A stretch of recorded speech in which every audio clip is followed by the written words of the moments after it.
of this, like even with all of these tools that we've been given, our kids are pretty smart and they know how to get around a lot of this stuff. So for example, in school, so if in the schools you have blocked stuff from your Wi-Fi, and you'll see like there's teenagers in the hallway accessing Instagram even though you blocked Instagram, right? So how are they doing it? Well, they're using a virtual private network. So they'll download a VPN to their phones and then get around the blocks that you've instituted on the Wi-Fi. And that's how they do it. And you want to know how they learn all of this? They go on YouTube, right?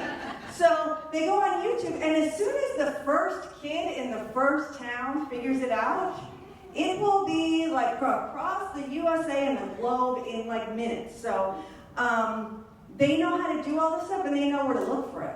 So part of the thing is I say to parents all the time is, you know, if you don't know how to do something, look it up on YouTube. That's exactly what your kid did. So if your kid can look it up on YouTube, so can you, right? So like your question, if you're asking if there's a way for you to keep your child to be from going around what you've set, the safe search settings, go to YouTube and see if you can find a video. How do I keep my child from, you know, shutting off restricted mode? See if you can find something. But you know, they're always going to be like one step ahead. So that's why I think it's really important for us to emphasize that conversation, right? So we want to talk to our kids and keep that line of communication open. Because even with all the tools we have and with all the settings we can implement, it's more important for us to discuss with them our expectations than to block them and have them, you know, hide and go around us. All right? So we want to discuss, you know, why we're setting the settings that we are, why, you know, what it is that we're afraid of. Like I will say to my kids straight up, look, there is a lot of stuff on the internet that I don't want you to see. And that not only is it not appropriate, but I don't want it to upset you. So I'm trying to protect you. Now, they might, you know, come back with an argument about why they don't want that.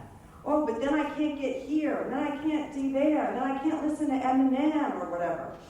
So, you know, they're going to come back with their argument, and you can go back with yours. But you can have that discussion. You know, it's almost better to do it that way than to, you know, be trying to spy on every little thing that they're doing and just setting up these restrictions without talking to them. You know, I kind of liken it to, you know, our kids, you know, just in growing up in general. You know, when they're little babies and you first take them to the mall, you got them in a stroller, right? And they're strapped in the whole time and they never get out. And then they get a little bit older and they're in the stroller, but you snap them out and they can walk behind you or you're holding their hands, right? And then as they get older, the next time, you know, you're taking them to the mall, maybe you're in one store and they get to go to another store. And then you'll meet up in 20 minutes, right? And eventually they're going to go to the mall by themselves. And so you hope that you've taught them how you expect them to behave at the mall when they're with their friends, right? I don't want you to be rude to, you know, the people in the stores. I don't want you to be running around and making a mess. Like, this is how you behave when you go to the mall. And it's the same online. Like, this is how I expect you to behave. This is who I allow you to connect and contact with. This is the way I want you to talk to people. Right? It's the same, it's just now we're using a different medium, we're using different communication technologies, and that's the only difference. So I'll have parents say to me, you know, I read every text my kid sends. And, you know, I say, well, you know, is that necessary, first of all? And second of all, can you hear every conversation your kid has at the bus stop? You know, can you hear every conversation your kid has with his friend at the park? No, you know. And some of that is like, you know, it's not necessarily they're trying to keep stuff from you. You know, they're allowed to have lives of their own. And I'm always amazed at like the parents who don't realize the kids that, you know, well, I saw that this